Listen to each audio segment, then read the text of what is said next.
Camera झूठ नहीं बोलता, वो सच्चाई का आईना होता है। कैमरा लोकतंत्र की आग भी है और सत्ता से सवाल पूछने वाला हथियार भी। लेकिन अब इसी कैमरे से राजस्थान की सरकार खौफ में है। बंगाल में तो और बड़ी खबर आई है। राजस्थान के सरकारी स्कूलों में मीडिया की एंट्री पर पाबंदी लगा दी गई है। अब कोई वीडियो राजस्थान के सरकारी स्कूलों में नहीं बना सकता। अब कोई भी स्टूडेंट्स की photography, videography, interview, audio recording और लाइव स्ट्रीमिंग बिना परमिशन के नहीं कर पाएगा।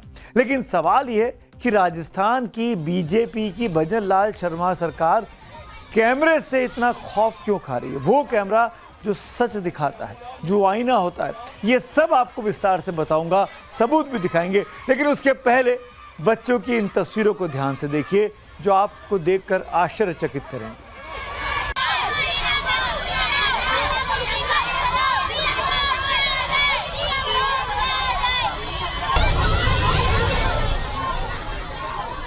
लखनऊ के जयप्रकाश नारायण सर्वोदय बालिका विद्यालय की छात्राएं अपनी मांगों को लेकर सड़क पर आज प्रदर्शन कर रही हैं। ये जेन अल्फा है। जी हाँ, जेन जी से एक जनरेशन छोटी। ये जेन अल्फा छोटी छोटी बच्ची अपने स्कूल के बाहर सड़क पर निकल कर आ गई, भरी बारिश और कीचड़ के बीच में। इन छात्राओं का कहना है कि विद्यालय में शिक्षकों की कमी है। इनको मैथ्स, इंग्लिश और सोशियोलॉजी पढ़ाने वाले, हिंदी पढ़ाने वाले टीचर इनके पास नहीं है। पढ़े तो पढ़े किससे, जिसके चलते उनकी पढ़ाई प्रभावित हो रही है। सोचिए, जरा कैमरे पर ही पाबंदी लगा दी जाएगी तो इन छात्राओं की आवाज हम और आप तक कैसे पहुंचेगी? सरकार तक इनकी आवाज कैसे पहुंचेगी? और अगर धरातल का सच सरकार तक नहीं पहुंचेगा तो समस्याओं का समाधान कैसे होगा? क्योंकि जो सरकारी कागजात और सरकारी रिपोर्ट ऊपर तक भेजी जाती है उसमें तो सब दुरुस्त होता है, उसमें तो सब अच्छा चल रहा होता है, कोई कमियां नहीं गिनाता है। लेकिन जब तक प्रोटेस्ट नहीं होंगे, जब तक आवाज नहीं उठाई जाएगी, कैसे पता चलेगा कि कहीं खामियां हैं? देश का भविष्य हम कैसे संवार पाएंगे? सुनिए जरा। आज ये कह रहे हैं कि हम स्कूलों का वीडियो बनाएंगे। जरूर बनाओ भाई। हमने तो ऑपरेशन कायाकल्प के माध्यम से हर स्कूल के अच्छी फ्लोरिंग बनवाने में योगदान किया है। बालक और बालिकाओं के लिए अलग अलग टॉयलेट बनवाए हैं, पेयजल की व्यवस्था दी है, स्मार्ट क्लास और डिजिटल लाइब्रेरी वहां दी है, फर्नीचर देने के कार्य किए गए हैं। सुना आपने मुख्यमंत्री को। मुख्यमंत्री योगी आदित्यनाथ कह रहे हैं कि बच्चों अगर प्रोटेस्ट कर रहे हैं तो उनको कोई आपत्ति नहीं, उनकी सरकार वहां काम कर रही है। लेकिन विपक्ष के जो नेता हैं, पूर्व मुख्यमंत्री यूपी के अखिलेश यादव, उन्होंने छात्राओं के विरोध प्रदर्शन पर आज अपनी तरफ से ट्वीट किया। उत्तर प्रदेश में कोई शिक्षा मंत्री है क्या? अखिलेश यादव ने सोशल मीडिया पर लिखा, 2014 में आई भाजपा सरकार की सबसे बड़ी असफलता और विफलता यह है कि 14 साल तक के बच्चों को अब तक उससे कोई उम्मीद नहीं बची है। जिन छात्राओं को स्कूल में होना चाहिए वो टीचर की कमी के साथ साथ स्कूल में बुनियादी सुविधाओं के लिए सड़क पर आने को मजबूर हैं। जो तस्वीरें आप देख रहे थे वो लखनऊ की तस्वीरें थी, यूपी के किसी दूर दराज के इलाके की नहीं थी। ये है देश की जेन जी की बुलंद आवाज। और इनफैक्ट ये तस्वीरें तो जेन अल्फा है, जो ना तो अड़ियल व्यवस्था के आगे झुकती है, ना ही अपने हक की आवाज उठाने से कतई भी डर रही है। यही वजह है कि राजस्थान सरकार के भी हाथ पांव अब फूल गए हैं। लेकिन सवाल है कि क्या कैमरे पर पाबंदी लगाकर सच की आवाज को दबाया जा सकता है? क्या कैमरा बंद करने से जमीनी हकीकत बदल जाएगी? लोकतंत्र में जनता को सच दिखाने का अधिकार क्यों छीना जा रहा है? ऐसे कई सवाल है जिनके चक्रव्यूह में भजन लाल शर्मा की सरकार इस वक्त आकर घिर गई है। ये वो चिट्ठी है जब आप देखेंगे जो माध्यमिक शिक्षा राजस्थान के निदेशक कार्यालय की ओर से जारी की गई है। इस चिट्ठी में दरअसल साफ साफ लिखा है कि बाहरी व्यक्ति स्कूल में सीधे प्रवेश नहीं कर सकेगा। स्कूल में आने वाले प्रत्येक व्यक्ति को एंट्री से पहले विजिटर रजिस्टर में एंट्री करनी होगी। इस प्रशासनिक आदेश में यह भी लिखा है कि प्रिंसिपल की पूर्व लिखित अनुमति के बिना छात्रों और शिक्षकों का इंटरव्यू लेना मना है। इसके साथ साथ स्कूल परिसर की फोटोग्राफी, वीडियोग्राफी, ऑडियो रिकॉर्डिंग या स्कूल से कोई लाइव स्ट्रीमिंग भी नहीं की जा सकती है। अगर किसी ने सरकारी आदेश को तोड़ा तो उसके खिलाफ बीएनएस, पॉक्सो और आईटी एक्ट के तहत कार्रवाई की जाएगी। यानी राजस्थान सरकार ने पूरी तरीके से कैमरों को बंद करने की अपनी तरफ से तैयारी कर ली है ताकि स्कूलों की सही तस्वीर सामने ना आने पाए। अब सवाल यह है कि राजस्थान सरकार को ऐसा आदेश क्यों देना पड़ा? क्या राजस्थान के स्कूलों में कुछ ऐसा चल रहा है जिसके बाहर आने के डर से सरकार खौफ में? दरअसल पिछले कुछ दिनों से कॉकरोच जनता पार्टी के युवा नेताओं ने देश भर में एक मुहिम छेड़ी है जिसका नाम है स्कूल ठीक करो। उन्होंने पहले ही कहा था कि हम एक प्रेशर ग्रुप बनाएंगे और सरकारों से जवाबदेही मांगेंगे। अब उनका पूरा कैंपेन स्कूल को लेकर है, सरकारी स्कूलों को लेकर, और यह अभियान इस वक्त चल रहा है। इसी अभियान के तहत सीजेपी के को कन्वीनर आशुतोष रांका, जो खुद राजस्थान के रहने वाले हैं, उन्होंने राजस्थान के कई स्कूलों का अचानक दौरा किया। इस बीच वो जोधावास के एक ऐसे स्कूल में पहुंचे थे जिसकी छत गिरी हुई थी। बच्चों के लिए पीने का साफ पानी भी नहीं था। यह हालत थी सरकारी स्कूल की। देखिए आप। मैडम आप एक बात बताइए, पी के दिखाओ। हाँ, आप ये पानी पियेंगे? आप पियेंगे क्या अपने घर में ये पानी? सर मत कीजिए सर, मैं आपसे छोटा हूँ, मुझे सर मत बोलिए। मेरा नाम आशुतोष जी कर सकते हैं आप ये बताइए, आपके घर पे ऐसा पानी आएगा तो आप अपने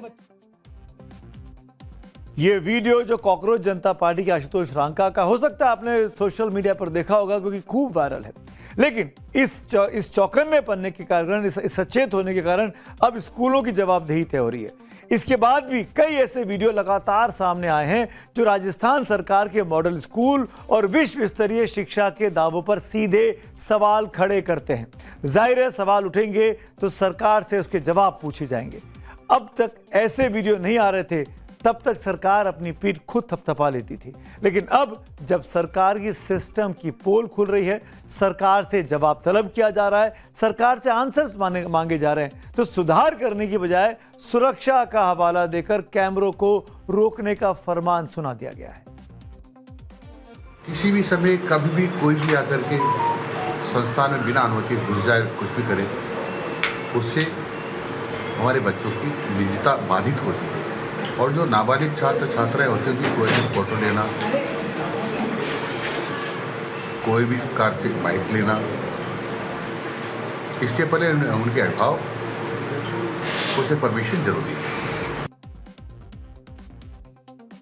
मतलब स्कूल में टीचर नहीं है तो आप बच्चे से बात नहीं कर सकते हैं। स्कूल में अच्छा खाना नहीं मिल रहा है तब आप बच्चों से फीडबैक नहीं ले सकते हैं। स्कूल में अगर टूट फूट है, स्कूल में अगर व्यवस्था नहीं है तो आप बच्चों से बात नहीं कर सकते। इसे कहते हैं ना रहेगा बांस, ना बजेगी बांसुरी, ना तस्वीरें सामने आएंगी, ना सवाल उठेंगे और ना ही सरकारी दावों की कलई खुलेगी। मंत्री जी से उम्मीद तो ये थी कि व्यवस्था सुधारने पर वो जोर देते, लेकिन उन्होंने तो कैमरा ही बंद कर दिया। राजस्थान में तो कैमरा ही बंद हुआ, लेकिन पश्चिम बंगाल के बांकुड़ा जिले में तो कैमरे से स्कूल का सच दिखाने वाले शख्स के घर उपद्रवियों ने हमला कर दिया। शेख अब्दुल हफीज सीजेपी के कार्यकर्ता रहे, सीजेपी के आंदोलन में जंतर मंतर भी आए थे। सीजेपी के स्कूल ठीक करो अभियान के तहत स्कूलों की रियल तस्वीरें दिखाने में वो लगे थे, लेकिन इस बीच 10-12 लोगों ने घर में घुसकर उन पर हमला कर दिया। शेख अब्दुल हफीज तो इस हमले में बच गए, लेकिन हमलावरों ने उनके पिता की पीट कर पश्चिम बंगाल के बांकुड़ा में हत्या कर दी। मेरा नाम शेख रीक है। मेरा जो डिस्ट्रिक्ट है वो बांकुड़ा है।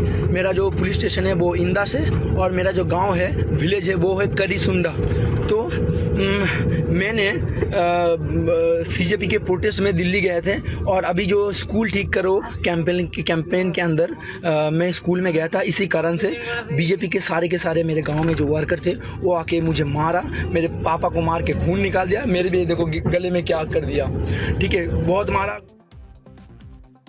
इस घटना के बाद सोशल मीडिया पर लोग पश्चिम बंगाल सरकार पर अब तीखे सवाल उठा रहे हैं। वो सरकार जो भी मैं 100 दिन पहले बनी है, भारतीय जनता पार्टी की शुभेंदु अधिकारी की सरकार। कॉकरोच जनता पार्टी के प्रवक्ता आशुतोष रांका ने आज बांकुड़ा पहुंचकर पीड़ित परिजनों से मुलाकात की और दोषियों को सख्त से सख्त सजा देने की मांग भी की।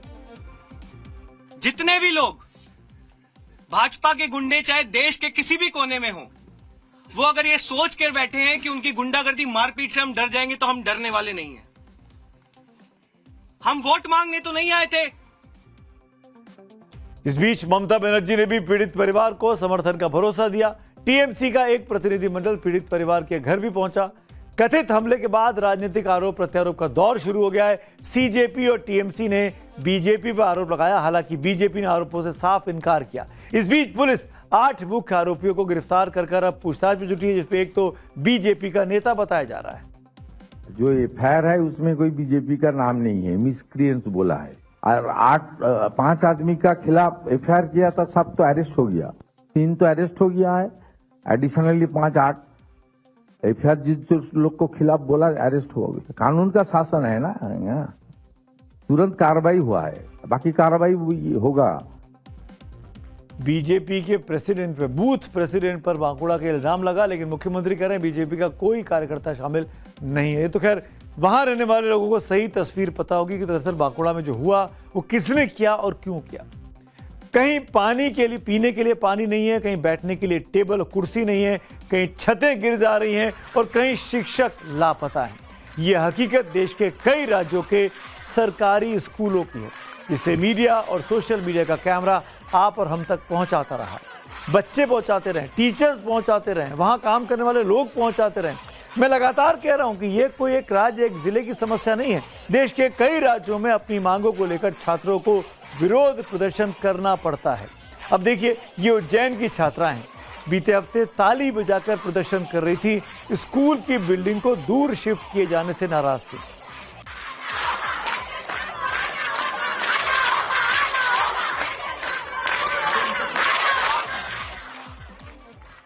लखनऊ की बच्चियां मुख्यमंत्री को आना होगा, उज्जैन की बच्चियां कलेक्टर को आना होगा। छात्राएं कलेक्टर साहब को आना होगा के नारे लगा रही हैं, सीएम मोहन यादव से भी गुहार लगा रही हैं, लेकिन इन बेटियों की सुनने वाला कोई नहीं। ये सच्चाई भी आपको और हमें कैमरे ने ही दिखाई है। सोचिए, जिस कैमरे को राजस्थान सरकार ने स्कूलों में बैन कर दिया, वो कितना जरूरी है। जिन छात्रों की आवाज आज सरकारों के कानों तक नहीं पहुंची, वही इस देश के कल का भविष्य है।